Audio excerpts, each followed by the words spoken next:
anyway, he asked me to teach the class, which I'm happy to do. Let me go back just for a bit. A week and a half ago, 2 Wednesdays ago, Tony was out sick. He, I think I mentioned at the time, I was in the middle of opening a couple of safes I had side by side. And so, will you teach the class? Well, I had absolutely no preparation. I wasn't prepared. So I've been thinking about the sermon that was next coming up, Matthew 5:27-28, where Jesus says, "Ye have heard that and said of them of old time, thou shalt not commit adultery," or whatever. And then he goes on, "Whosoever looketh upon a woman to lust after her, hath committed adultery with her already in his heart." So although I've been thinking about that, so I'll just go through that in class. And I just think I rambled through that, and I'm being honest. I went home and asked God to forgive me for not being more prepared. Having said that, I was kind of surprised when a member asked me the next service, I guess it was Sunday, that she said, "You never finished that," and asked me if I would finish the topic, which I was rather surprised. Well, I'll do that. Of course, today I'm a little more prepared. And that's the reason I asked the teenagers to sit out here in the adult class. Sometimes we think of sexual sins, we think that's the sins of the youth. It certainly applies to them. But it applies to all others as well.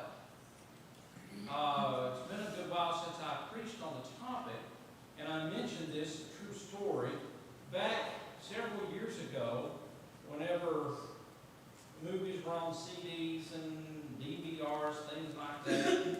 I was doing work for a pawn shop in Johnson City. And they had an adult section, and it had kind of boarded off there, or closed off, and where they rented DVDs and CDs of porn, that's all it is, it's an adult class. And there was a woman working there, she didn't know it, she was at work, and I was changing the locks, very nice lady, and I asked her, I said, what age group mainly goes to the adult section? She said, "You wouldn't believe it. 20-year-olds, right? No? You know what age group?" She said, "Predominantly." Read those? Retired men in their 60s and 70s. So, when we talk about sexual sins, this is not just something for, teenagers need to hear that, or the young adults need that, or 30s, or no, it's across the board. All right, I'm not going to rehash everything I rambled through a couple of Wednesday nights ago. I want to make sure, because to me, I think this is important. God created man after his own image. We are different than all other of God's creation. After the flood, and I went back and we looked at Genesis chapter 8 and 9, I think it was, where God said after the flood, speaking of all the animals that were on the ark, he gave, of course, the command through Noah, and that was his desire, that the animals, would go forth and reproduce and replenish the earth. And they do that through biology. It's not thought. And I used the deer, for example. They, in the fall of the year, October, November, the rut, as we call it, occurs. It's biology. By that I mean the doe doesn't say, "I think I want to have a fawn." No, she doesn't think that.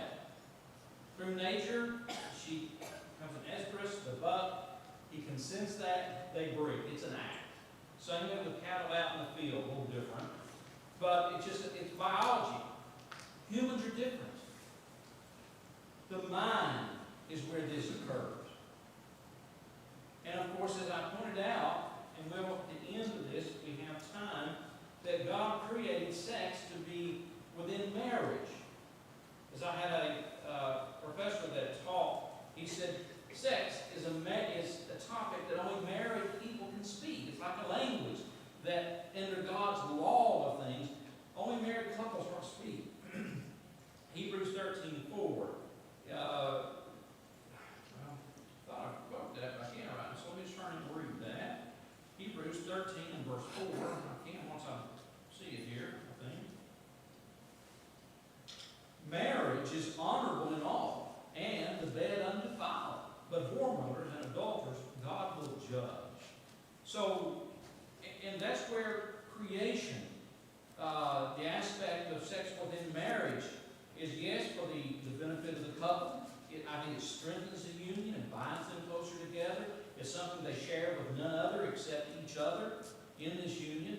And children are a byproduct of that. And God wanted, desired that husbands and wives raise their children in unison.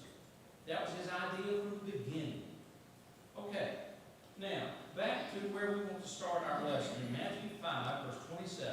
If you have your Bibles, you might want to turn there. That's where we'll start.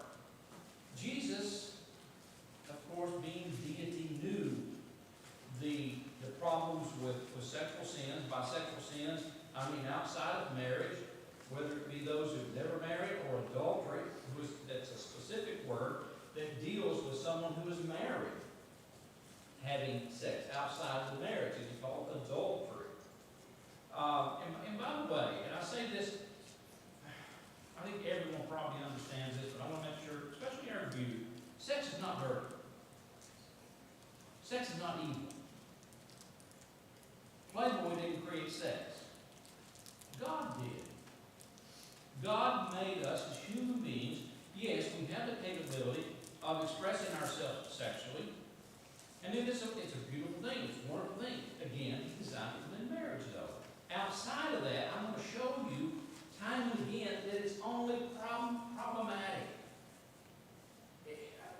You'll see as we go along. All right, in Matthew 5:27, ye have heard that it was said to them of old time, Thou shalt not commit adultery. But, contrast that, but I say unto you, that whoso looketh on a woman to lust after her, hath committed adultery with her already in his heart. Now, verse 29, I think it's important. It's connected. And if thy right eye offend thee, pluck it out, and cast it from thee. For it is profitable for thee that one of thy members should perish, and not that thy whole body should be cast into hell. And then in verse 30, he talks about the hand. Now, just for a moment, the eye, the hand, are parts of the human body, my body. What controls the eye? What controls the hand? The mind. But I think Jesus was using this as an illustration to point out, just as we, can you imagine going with that through life being blind? I can't imagine not seeing the beauties of the sunrise or a sunset, or all the beauties of springtime as the flowers begin to bloom and the mountain ranges around us come to life. One of the reasons that Connie and I both enjoy ornithology, birds, is the brilliant colors. Sometimes I thought about delivering a sermon just on that. You remember Job? Ask now the birds, and they shall teach thee. The beasts of the fields, and they'll tell you. Talking about the creation of God. And to use that as in a way of teaching. But nevertheless, he was saying, if thy right eye offend thee, if it's going to cause you to go to hell, what do you say to do with it? That's kind of extreme, isn't it? Shows you how bad it's going to be. Yeah, the stakes are that high, and that's the point. Same with the hand. I talked to a gentleman, I sat in front of him last night, that's blind. And sometimes when he's talking, his eyes roll up his head, and it's a reminder, he's not seeing anything. How tragic. But this is the battleground, and it's that extreme. So Jesus says here in our context, for a man to look on a woman to lust after her, he's committed adultery with her already in his heart. Adultery? Sinful. Wrong. Always has been. Thou shalt not commit adultery. One of the 10 Commandments, right? The law Jesus was living under. But Jesus, no. It starts in the mind. And that's where we want to begin the lesson, the mind. In Mark chapter 7, if you want to turn there, I'll turn and read it regardless. But in Mark chapter 7, Jesus is going to point out that sin originates in the mind. And we're not just talking about sexual sins.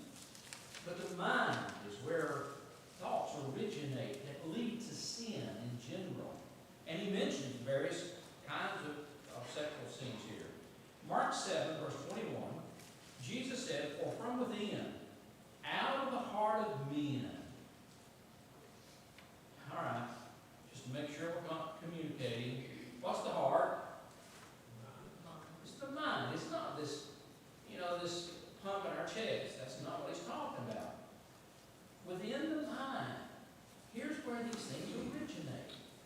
For from within, out of the mind of men, I think we could say, not through this injustice, proceed evil thoughts, adulteries, fornications, and then he goes on to talk about various other types of sin. But whether it be adultery or fornication, again, fornication is a broader sexual term. It comes from the Greek word porneia, where we get porn from, our English word. But it's a broader word that deals with all sexual sins. Okay? Adultery has reference to those who are married, those who would violate the marriage vow. Okay, that's adultery. Fornication, a broader sense. But Jesus says all those things come out of mind. That's where they originate. And that's the battleground. And if we take care of the mind, the heart, then the physical act's not going to happen. And again, God made man uniquely. We have choices to make. We are not, I can't help myself, I can't control. No. All that's false. Wrong. We do control. It's the mind. That's where it originates. Okay, James 1. I love these iPads, but sometimes it takes me longer than it should to get around. James 1, verse 21. Verse 14, rather. James 1:14. James kind of gives us the progression of sin. Sin in general. Okay? And but yet it certainly applies to our topic. James 1, verse 14. But every man is tempted. Now what's it mean to be tempted? The word tempt can be used in a variety of senses. Here it means a solicitation to do evil. Okay?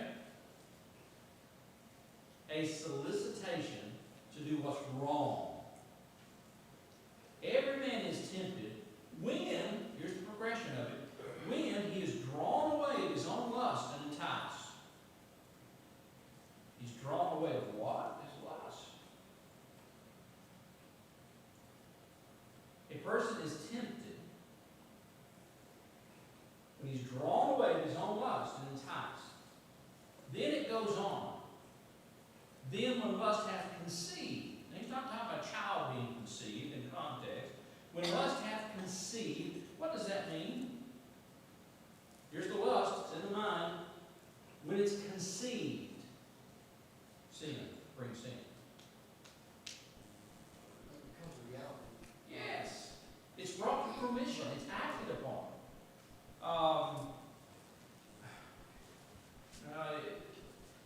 Thayer says, metaphorically, of lust whose impulses a man indulges.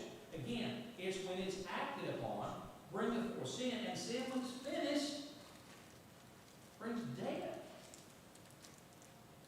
That's the wages of sin is what? It's death. Spiritually, it separates us from God. Physically, it brought death into the world, Adam and Eve. So James says that's the progression. Every man is tempted when he's drawn away of his own lust. Let's say you have a problem with covetousness. I don't know, we'll make that up. And let's say that there's something that you would really covet, maybe gold here on the pew, or a jewelry that's extremely valuable, whatever. And you have this problem, as did Judas, and lust in the mind, you see that, and then you act upon that, conceive, you take that, when lust hath conceived, to bring forth sin, sin which makes bring forth death. So again, it's all in the mind of men. Now, I want to compare something. To me, this is important. I want to compare two individuals in the Bible and how they viewed sexual sin. The first is Job. All right, Job chapter, what am I going to go to here? Job 31, verse 1. Book of Job, chapter 31, and verse 1. Look what Job said here. And before we even read this passage, do you remember how God describes Job in the beginning?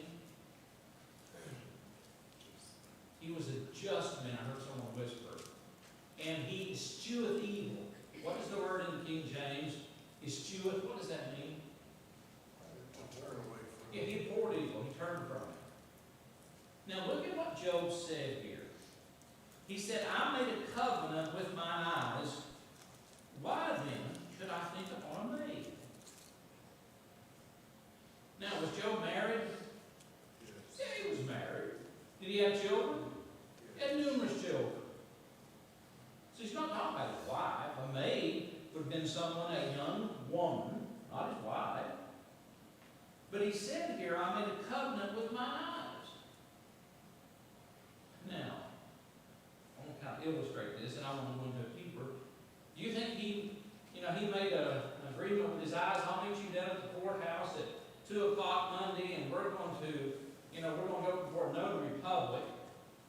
And he said, I got there right on time, but the eyes got kind of hung up in traffic. They were a couple hours, minutes late, and yet you should have seen the eye trying to sign the contract. Is that what he's saying?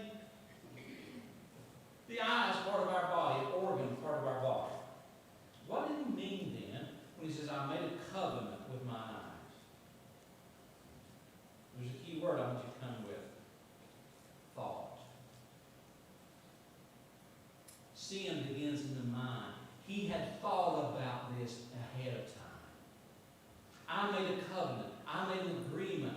Through this thought process, I come to this conclusion. Years ago, doing a study on covenant, and I'm sure Milton's done this as well as Tony, but the word covenant, the etymology of the word, when I use etymology, how the word originates, okay? How it came into being. The original part of the word covenant means to cut into. You know, what does that mean? People in time past, when they made a covenant, they would take an animal. I don't know what kind of sheep, we'll say. They would cut it in two. Now, we won't go into details, that'd be a mess, wouldn't it? It would cut into this animal. They would pull it apart. If you and I were going into some type of agreement, land deal, whatever, it doesn't matter. We're going to have a covenant between Bobby and I, let's pick on Bobby. Then we would cut this animal in two, and we would walk between the animal pieces, looking down. Gross, right? He would do the same. The idea was, this is what's going to happen if one of us violates this covenant, this agreement. So the etymology of the word actually means to cut into. Now, God made covenants with us, humanity. After the flood, God set a rainbow in the sky, and he said, this is a covenant between me and man. Never again will I destroy the world by flood. Often we read about covenants in the Bible. Well, he said, he had again, mentally, before he sees this attractive woman. No, I made a covenant, I made an agreement. I thought about this. Sex has to do with the mind. And I made an agreement with my eyes. Now, does that mean that the eye's robed? What controls the eye? The mind. And I always talk about evolution. Folks, if you would study in detail the human eye, the different parts of the human eye, and I'm into photography, I enjoy it, there is not a lens on the market, a camera lens, that can come anywhere close to what the human eye can do. Changing from focus, from here in front of me to the back instantaneously. What I see beyond, the depth of field, the ability, the retina, the cornea, the cone cells to see in color. Fascinating study. And to think all that came about through time and chance. Time and chance brought it all about. Some will say, well, watch stuff out and see where it came from. We don't discuss. And here it is, the human eye. Fascinating. Well, this organ is controlled by my mind. It is a receptacle that the mind uses and can abuse in a bad way, that I can look upon something that I shouldn't look upon. I can gaze upon this person, her features, her height, her qualities, if you will. And I can choose whether or not I want to lust upon that person. And the eye is simply an organ that the brain and mind is using. And Job said, listen, I made a covenant, I made an agreement that I'm not going to use my eyes to lust after, to gaze upon, to do exactly what Jesus was saying, to lust after this person. He made that agreement. He had thought about this, mental. And I find it fascinating. I made a covenant with mine eyes. Why then should I think upon me? Why would I do that? I decided I'm not going to do that. God made man different than all the other things he created. Okay, now with that in mind, 2 Samuel chapter 11. You already know where I'm going. If I can go there. 2 Samuel chapter 11, verse 1. Actually, hold on to verse 2. It's talking about David. And it came to pass in the evening tide that David arose from off his bed and walked upon the roof of the king's house. And from the roof he saw. That doesn't mean chainsaw. It's talking about his eyes. And from the roof he saw a woman washing herself, and the woman was very beautiful to look upon. Okay? So now can you help see certain things? Did David sin at this point? Well, just, there's a woman. And she washes, she bathes herself. He's up on top of his house. But look what happens. And David, verse 3, and David sent and inquired after the woman. Tell me about this woman. Who is she? And one said, it's not this Bathsheba, the daughter of Elam, the wife of Uriah the Hittite. Now, what does one of the 10 Commandments say? Thou shalt not what? Well, that's one of them. Commit adultery. Do you think David knew that? Bathsheba, and I think, my opinion, God winked at the sin of polygamy. Acts 17:30, during this time period. David, Solomon, numerous men had more than one wife. I don't think it was ever God's plan, but regardless, she's not married. No, she is married. David didn't care. Why?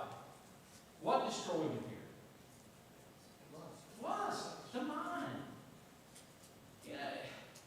And he saw her. He desired her. And yes, he took her, and she conceived by this. And David, this man that the Bible in the New Testament describes as a man after God's own heart, it led him from one progression of sin to another and another and another, and it literally destroyed him in so many ways. Not just him, but others too. He murdered her husband. And he suffered dearly for it. But the point I wish to make, what is the difference between David and Job? What's the difference between them? Purpose. All right, purpose. Job had thought this thing through. Why should I do that? I know it's a violation of God's law. I'm going to show you that there's numerous consequences which are never good to whether it be adultery or fornication. And he had already made this thought, this mental process, I'm not going to do it. Had David done that? Apparently not. He's up on his roof. Okay, adult class. How many wives do you think David already had at the time? Was he married? Well, he was. And I've got a head start on you because I've studied this and prepared. But between his wives and his concubines, I can I can point out in the scriptures, he had at least 13 other women that he could have, quote unquote, legally been with that night. 13!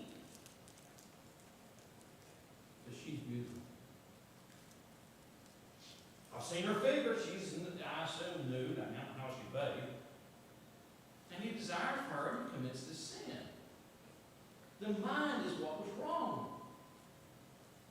We're not animals. We don't work on biology, just the act. Well, you know, the cow out in the field, she comes, what we call comes in. You know, it's during this estrus, and the bull, he just responds. No, it's not like that. God made us different. We think. We have this choice, and we see a big contrast between the two. Now, 2 Peter chapter 2, verse 14. 2 Peter chapter 2. You know, maybe it would be good somehow, I don't have time, but to look at the consequence that David went through because of this sin. The people that died and how he no doubt grieved over the consequence. But regardless, look at this. 2 Peter 2, verse 14. And I hope you turn there in the Bibles. If not, listen carefully. Peter says, having eyes, isn't it amazing how often this comes up? Eyes. Eyes are not bad. They're organs of our body, but they reveal what is seen and they bring this information back to the mind. Having eyes full of adultery, and that cannot cease from sin, beguiling unstable souls, and heart they have exercised with covetous practices, cursed children. Having eyes full of adultery. What does that mean?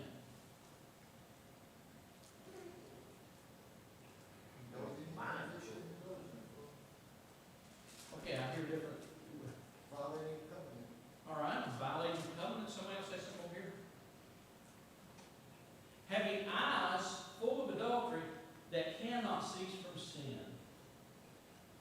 Now, I don't believe this means that it is impossible for one to change. If I believe that, I wouldn't be standing before you, there'd be no need to preach. So I don't think it means we can't change.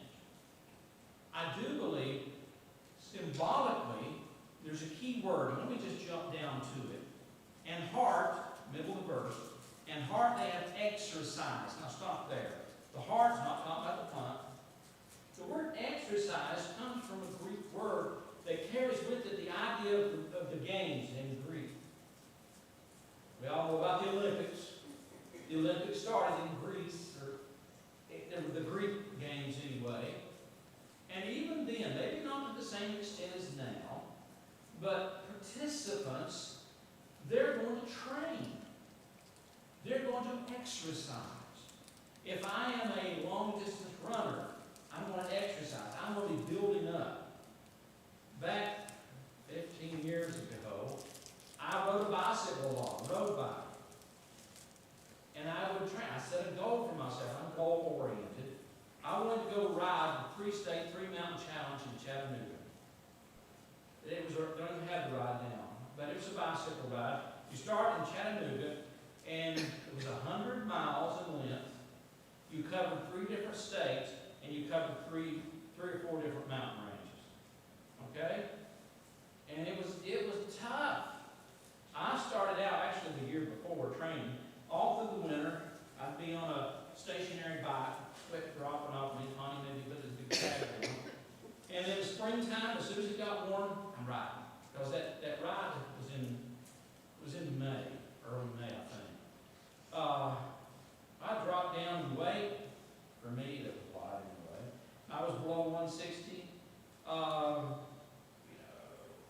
averaged everything from a heart monitor on. I was into this, and I averaged 16.2 miles an hour, and I forget my heart rate over that period was. I want to say the average was like 100. It was almost 150. I mean, it was high. Climbing, it would jump up. My max at the time was, if I got 165, I'm cooked. I got to slow down, right? I'm going to bomb. So I try to keep it at certain levels. And what I'm trying to get at, maybe it's 148. I think it's 148 instead of 58. But my point is, I exercise that. I couldn't drive across the driveway now. I built up to that. Now, having used that as an illustration, and that's the time I could drive from here, and did drive from here to the top of Rome, Carter's Gap, ride back, ride to Damascus, Virginia, and back, up over the mountain, so on. But I my words. I strengthen my body. My legs and my lungs, probably the best they'd ever been at the time. Now, if I've exercised my heart, I've exercised my mind, I've seen this, and I see it again, and I feed on this, and I see it again. That's what's wrong with pornography today.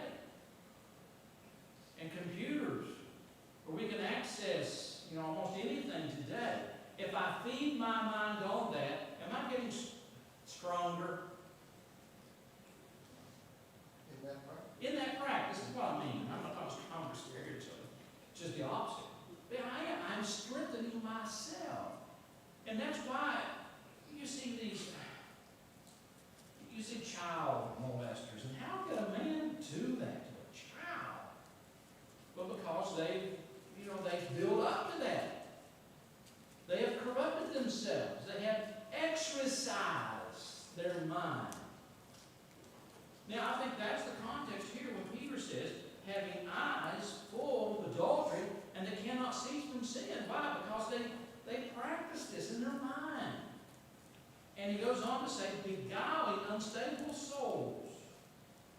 The word beguile means to trick. You take a man who is a pedophile. He sees this young girl or young boy, whatever, it could be either. And, I've studied this and all. That was, I can take advantage of it. I'll build this friendship. I'll betray them to get what I want. I read about this fellow, and they were talking about dating and so on. He said, I only date married women. Okay, why? And of course, it's for sex. But he said they're the perfect date. I said, you're thinking how they said. He went on to explain. He said, I don't have to worry about taking them out to eat, spending money on them. We've got to do all this in secret, right? Where do we meet in secret? I don't have to worry about all these birthdays and going on vacations with them and spending my money. You don't have to do any of that because it's all secret, see? And in his mind, it was just a perfect people. It was just about sex. They didn't meet at cafeterias and talk about the day's events and all this stuff. It's passion, you see. That's all he wanted.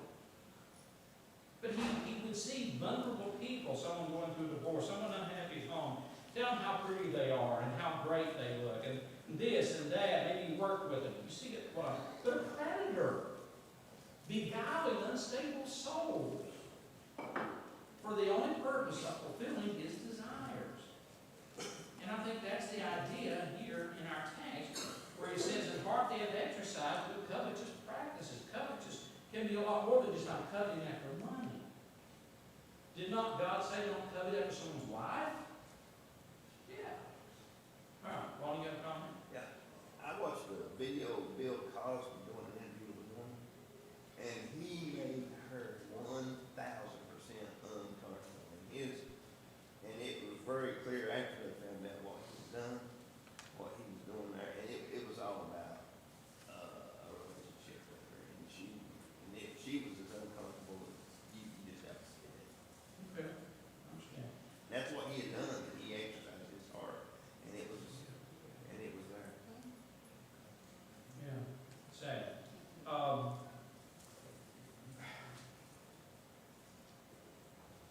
Romans 6:12. I want to read that with you. Romans 6, verse 12. Paul wrote, let not sin therefore reign in your mortal body, that ye should obey it in the lust thereof. Let not sin therefore reign. What does it mean to reign? Take control. Yes, to take control, to rule. Let not sin rule in your mortal body, that ye should obey it in the lust thereof. I think we've got to be extremely careful. We need to be more like Job. We need to make a covenant with our receptacle, our eyes, so to speak, that we don't gaze upon another with desire. Because as I said at the beginning, we think, well, that's just a sin of you. No. It can affect, all. Any thoughts or comments? Later, I want to get you involved more in this. said that before and I didn't do it, but I've got a lot more I'd like to discuss with you. I'll probably ask, Jacob to tell him I'll teach next Sunday as well and cover this. But, ladies and gentlemen, this is a battle. And next week, we're going to talk about that it's a war. I'll start here. 1 Peter chapter 2. Turn there with me, or I'll read it. Turn it if you like. 1 Peter chapter 2. Look at verse 11. Isn't it amazing how much the Bible really has to say about this when we get into it? And of course, lust can apply to many things, but here's specific. 1 Peter 2, verse 11. Dearly beloved, I beseech you as strangers and pilgrims, abstain from fleshly lusts which war against the soul. Now, to me, that's deep. Let me explain. What's the soul? The inner part of man. The inner part of man. That's true. I'm a creature of habit. I say things you've heard me say before. If you cut off my right arm, am I still David? Yeah, I am. Cut off both arms, double amputated. We've all seen sad photos and other things and videos of people in war, their bodies mangled and barely fortunate to be alive, but amputees from the legs gone, and maybe an arm, an eye, and this kind of thing, and they're still who they are. Now again, their attitudes may change, but it's still a person. The soul is still there. So, what is the soul? I don't know that I can adequately describe it. I'll be honest with you. And maybe Milton, think about that a second. I may get your thoughts. But it's amazing technology, the things that we can do. You know, heart replacements, lung replacements. Take a lung out of another person that has in a car wreck that's deceased, and I've got bad lungs, and if the match blood-wise and everything, they can take their lungs and put it into mine. Can they do that with the brain? No. No. We're still learning things about the human brain. I'm not saying the soul is the brain, but I am saying this. In my mind, it's connected.